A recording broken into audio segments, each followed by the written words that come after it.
name's Andrew Stone Porter. I'm a teacher and a member of St. William Catholic Church. On behalf of the Interfaith Coalition for Immigrant Justice and partners, thank you for being here today. ICIJ formed in 2017 as a network of faith communities committed to protecting our neighbors who were facing threats of deportation and family separation. We work closely with Latinx leaders and other partners, including Louisville Showing Up for racial justice. I want to acknowledge and thank Metro Councilwoman Shamika Parrish-Wright, Metro Councilman J.P. Lininger, and Metro Councilwoman Betsy Rui for their support of our work today. We're here at a time when politicians are trying to divide us along lines of race, gender, sexuality, gender identity, religion, class, and more. And we are here to say that we, as the city of Louisville, are united in our commitment to protect the safety and freedom of all of our neighbors. We urge the Metro Council and Mayor Greenberg to affirm the following three priorities. 1, Louisville is a safe and welcoming city for all people. 2, Louisville Metro has an existing ordinance in place since 2017, which stipulates that Louisville police and other public safety officials do not coordinate with Immigration and Customs Enforcement, ICE, and that policy will be honored moving forward. 3, LMPD and city officials do not engage in racial profiling. Louisville's a stronger and safer city when we protect the basic human rights of all of our citizens and residents. We have a wonderful group of speakers today, and we thank them, members of the press and supporters, for braving the snow and the cold to be here this morning. As my partner said, Inauguration Day waits for no one. Our speakers represent the broad diversity of faith communities and organizations committed to justice and decency. My own community thanks Archbishop Shelton Fabb and other bishops of Kentucky and Tennessee for their recent reaffirmation of Catholic solidarity with migrants, their endorsement of comprehensive immigration reform and family reunification, and their commitment to human dignity and common good. We have asked our speakers in advance to keep to 2 minutes each because we value your time and know that all of you want to get home safe and warm to your loved ones. And so first, I'd like to invite Ben Harlan, who is legislative assistant to Councilwoman Shamika Parrish-Wright, to read a statement authored by Councilwoman Wright, who couldn't make it today. Good morning. Councilwoman Parrish-Wright is unable to be here, but I am reading this statement on her behalf. First, I want to thank the Metro Council of 2017 that sponsored and passed the original ordinance relating to the employee authority in immigration matters. Louisville is a compassionate and welcoming city for our immigrant community.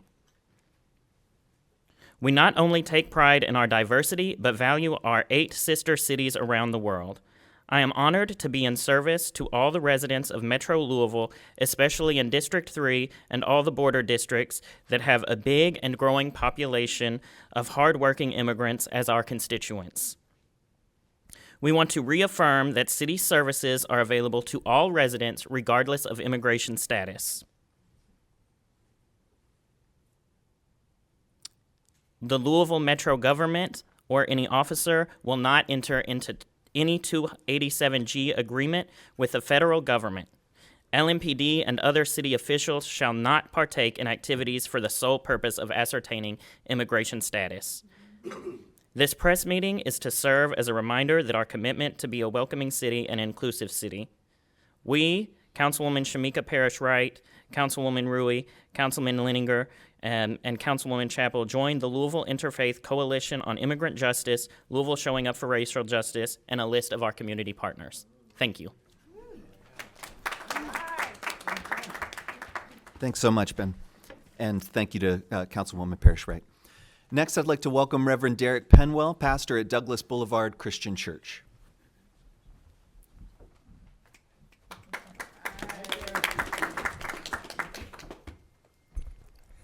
Good morning. I want to thank you all for being here, because today we stand together not just as individuals, but as a community committed to justice, compassion, and the sacred dignity of every human being. But let's be honest, proposals targeting immigrants aren't just policy discussions. They're a test of our moral strength. How we respond speaks volumes about who we are and what kind of city Louisville aspires to be. Do we embrace hope and inclusion in our city, or do we double down on fear? Louisville's made a promise, a commitment rooted in our 2017 ordinance that ensures law enforcement serves all Louisvillians, not as agents of ICE, but as protectors of our neighborhoods. That promise isn't just a policy, it's a declaration of our values. It's about ensuring that no one lives in fear because of the way they look, sound, or pray. The Hebrew Scriptures offer a compelling picture of how God's children should live together. The commandment that appears more than any other, close to 36 times in fact, is to care for the widow, the orphan, and the stranger in your land. Consequently, people of faith demonstrate their faithfulness not by talking about it, but by the way they treat the most vulnerable among us. Here's the truth. Louisville thrives when everyone feels safe to contribute, to dream, to belong. Today, we're here to reaffirm that our city is stronger when we celebrate our diversity, not criminalize it. When we stand together, shoulder to shoulder, not in suspicion, but in solidarity. There's no virtue in calling ourselves a welcoming city unless we show it by the way we treat everyone. We have a responsibility to make Louisville a place where every voice is heard, every hand is felt, and no one is left behind. Thank you. Good morning, and thank you for being here.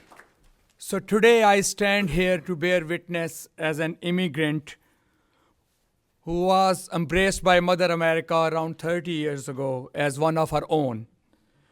Today I bear witness as an immigrant who will never be able to pay back the love and bounties of Mother America in this mortal life. Today I bear witness that Mother America makes no difference among her children, whether they are native born or have recently called her home to find safety and peace from the conflicts of our world. We all acknowledge that safety of our country and security of our borders is of utmost importance. But the cause of refugees and immigrants should not be politicized. Ours is a nation of immigrants of all shapes and forms who have built this great country, and their sacrifices should not be ignored. Even at this point in time, refugees and immigrants, whether labeled as documented or undocumented, are carrying the brunt of workforce in most of the industries, including farming, and are ensuring that our country remains the greatest beacon of hope on planet Earth. In my own profession of healthcare, immigrants, refugees are playing a major role by taking care of their fellow citizens in need. For example, immigrants who roughly make 14% of US population make up around 38% of home health aides and 28% of physicians and surgeons. Because of rapidly changing dynamics due to aging baby boomers and staff shortage, immigrant health workers will be having an important role in providing much needed care to our elders. Similarly, immigrant workers have a key role in meeting healthcare needs in underserved and rural communities. Therefore, we call upon our leaders of our great nation to rely on compassion and facts while drafting future policies concerning immigration. May we all live the purpose of our earthly creation by treating each other the way we want to be treated. God bless Mother America and our world.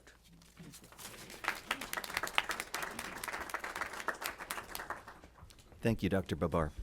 Next, we have Amber Duke, who is the Executive Director of ACLU Kentucky. Thank you.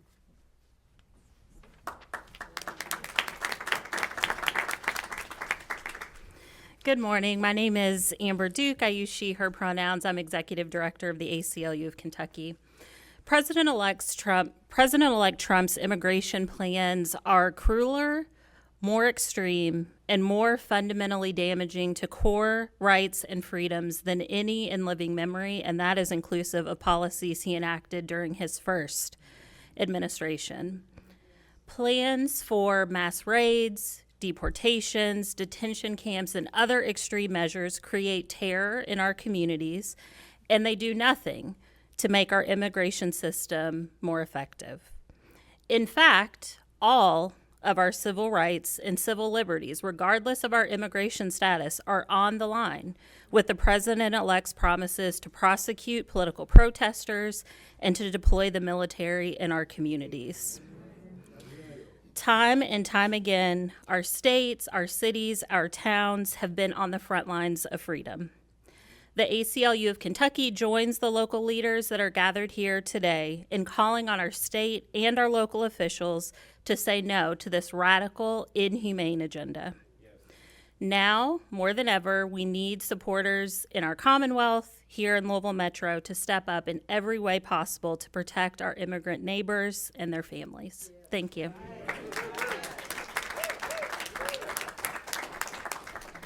Thank you, Amber, for those inspiring words. Next, I'd like to welcome Jim Wayne, longtime Kentucky State Representative and member of St. Agnes Catholic Church.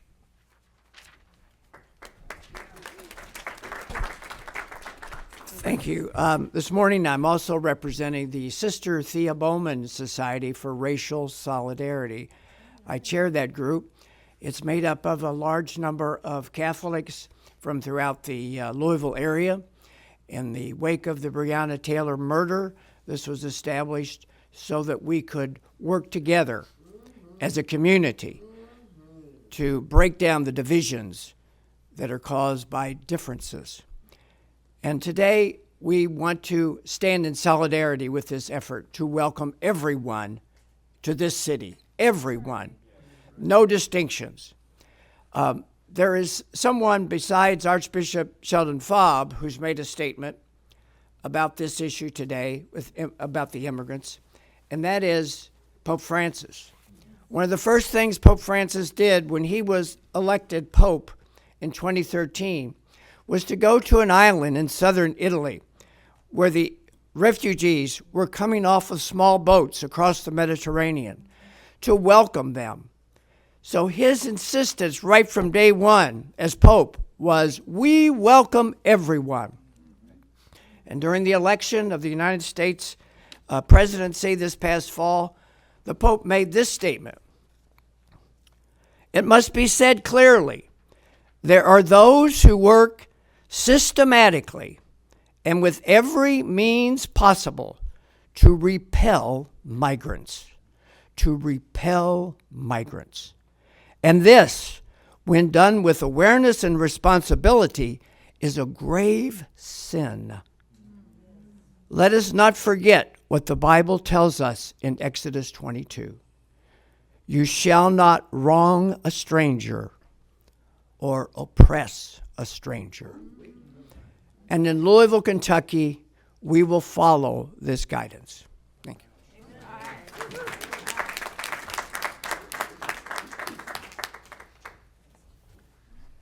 Many thanks, Representative Wayne. Now I think we have Thun Phan of Vocal Kentucky, Voices of Community Activists and Leaders, Kentucky.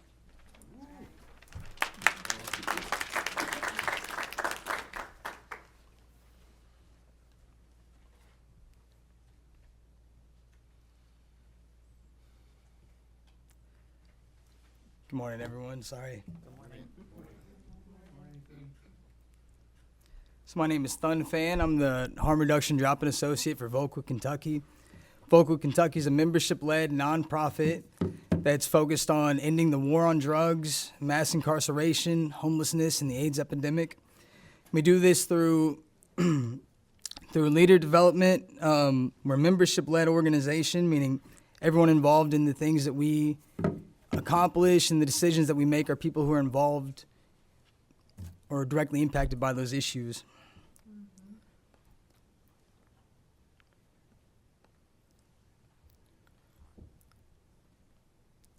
Sorry, I'm having some technical difficulties here.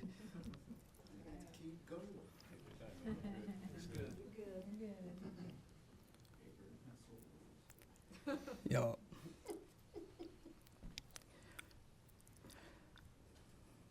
So, Vocal Kentucky is a nonprofit focused on ending the failed drug war, homelessness, HIV, mass incarceration, and AIDS. We do this through leadership development, being BIPOC-led while working with our community partners on winnable demands and policies that save and improve lives in Louisville and Kentucky. We do outreach and work daily with poor and marginalized people.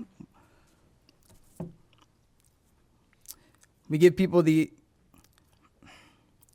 do this leading with justice, love, and compassion. Vocal Kentucky joins Louisville Interfaith Coalition and Immigrant Justice and all other community organizations and partners in solidarity because we support Louisville being a welcoming community. I was born here in Louisville, Kentucky. My father immigrated from Vietnam, and he was a product of the Vietnam War. And I can't imagine having had to have gone through the things that he did, you know. But thankfully, this is not the world that I have to grow up in. I didn't have to grow up in. What I look forward most in 2025 is helping people better their lives and change their situation, whether it be through helping people better advocate for themselves or connecting people with services. Thank you for the opportunity to share. Yeah.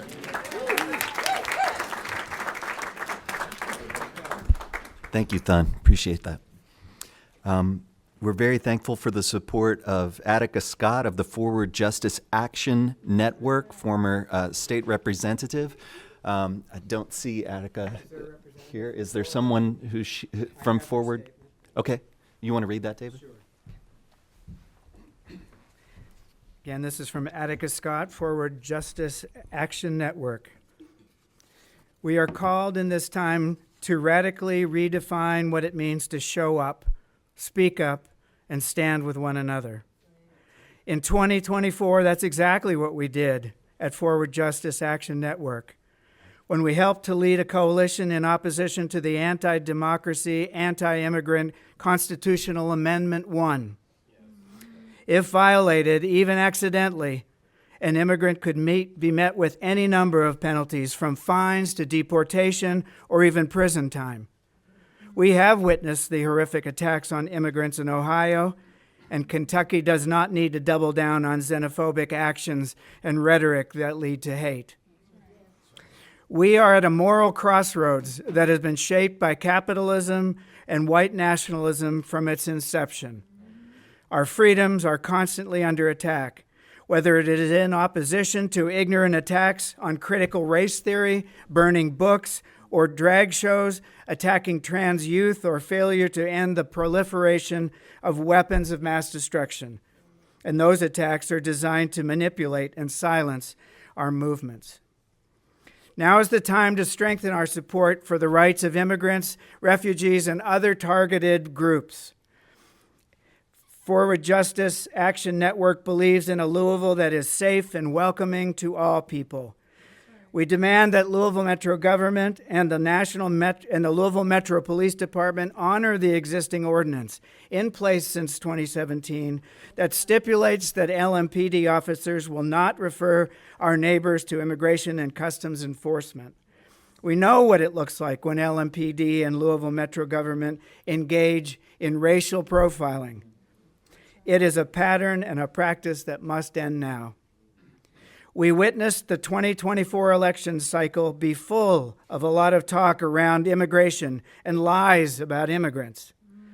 Louisville should not scrape the bottom of the barrel to become a place where our neighbors are told that their voices are less important, nor should anyone have to face the racist and xenophobic questions about their immigration status. When we change the South, we change the nation. Louisville can be a leader in that change because extremist politicians know that it is how we will build our collective power. We are not fighting to save the democracy that we have today. We are fighting for democracy that has yet to be, a multiracial, economically and just democracy that works for all of us.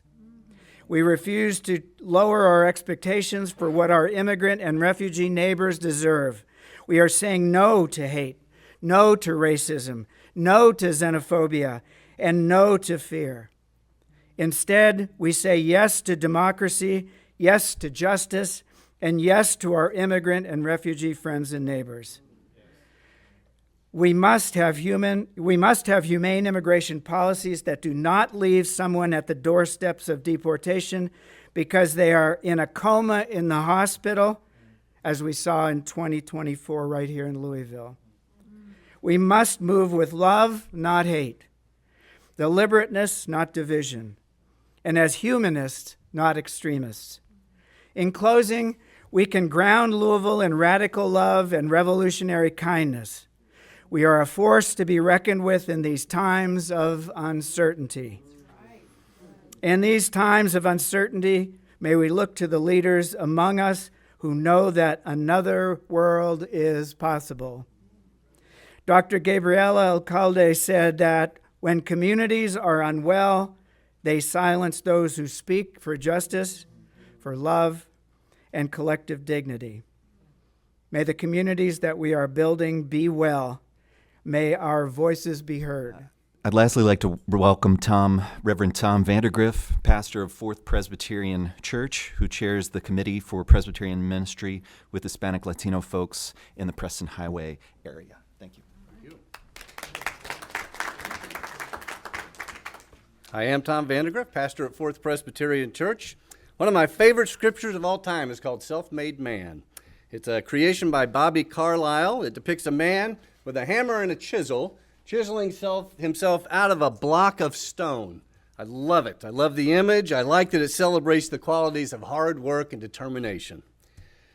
I've always wondered, though, how a man carving himself out of stone managed to carve his own back. How would he do that? And so I decided in my imagination that family and friends and neighbors and good people who are willing to help came along and lent their assistance and told him, "We've got your back." No one is completely self-made. We all need family. We all need friends. We all need neighbors and community, good people around us who are willing to help and to say, "We've got your back." In our city, we have refugees and immigrants who are admirably carving a life for themselves, despite some of the most difficult situations from which they have needed to free themselves.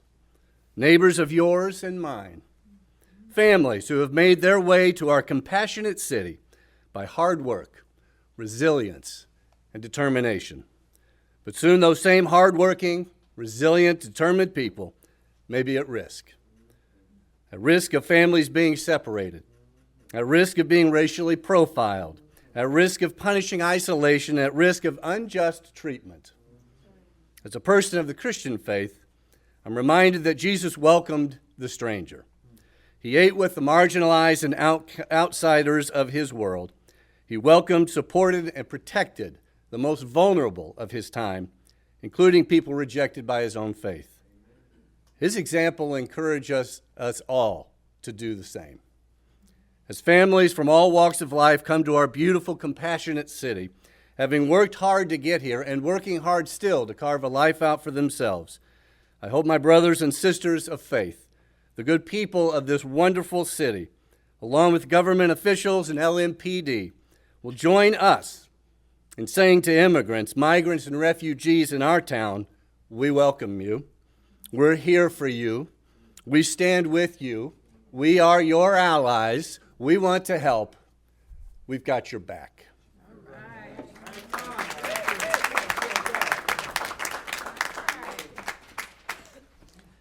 Thank you so much, Reverend Vandergriff. This is from the text of Metro Council's resolution amending Chapter 39.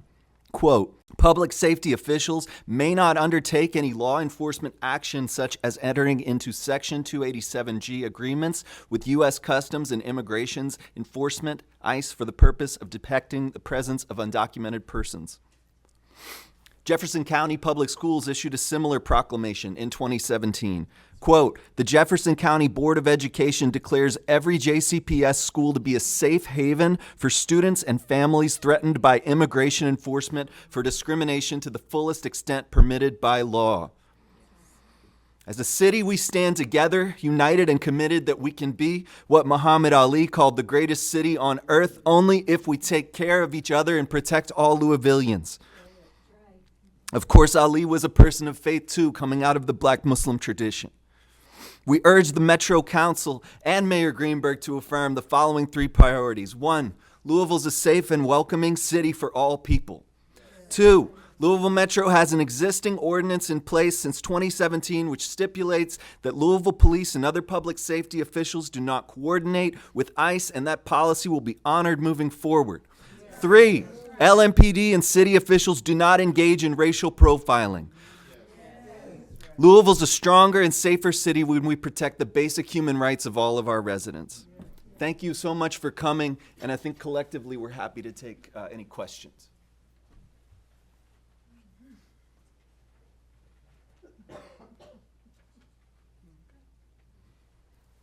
Awesome. Yes.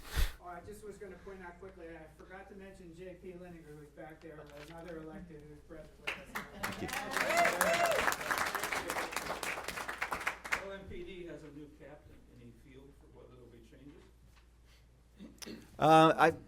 I can't speak for LMPD's leadership. I simply would encourage the Louisville Metro Police Department as it begins to implement a much needed set of reforms as mandated by the Department of Justice, that the Louisville Metro Police Department has an opportunity to rebuild broken relationships with Black communities in Louisville, with immigrant communities in Louisville, with queer and trans folks in Louisville, and we invite them to take that step.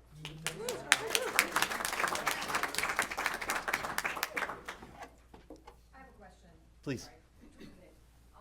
I know that with the 2017 ordinance, there's also realistically for ICE it's a lot of legwork, and they will need local law enforcement. They're doing so in many other cities and states as well. So the reality is they're going to need a lot of legwork, and local law enforcement will have to play a part in that. Are you, in 2017, Fisher and the LMPD put out a video statement saying that they would comply with the 2017 ordinance and, straight from the horse's mouth. Is that something that you're anticipating and hoping that the LMPD would do, as in provide an overt statement to get ahead of this, so you're not, suddenly dealing with changes, because cutting off federal funding and other threats are something that have been made regularly even in the previous administration? Yes, that's exactly what we're encouraging the mayor and LMPD to do. And we're not simply trying to get into politics here and sort of pick fights with the federal government. They're going to implement what they're going to implement. We have what's under our control, right, as a city, and that is we have the ability to protect the people who are right here living in our community, right? We might not be able to change what's going on in Washington all by ourselves, but what we can do is take a stand and say that every person's life has immense and invaluable human dignity here.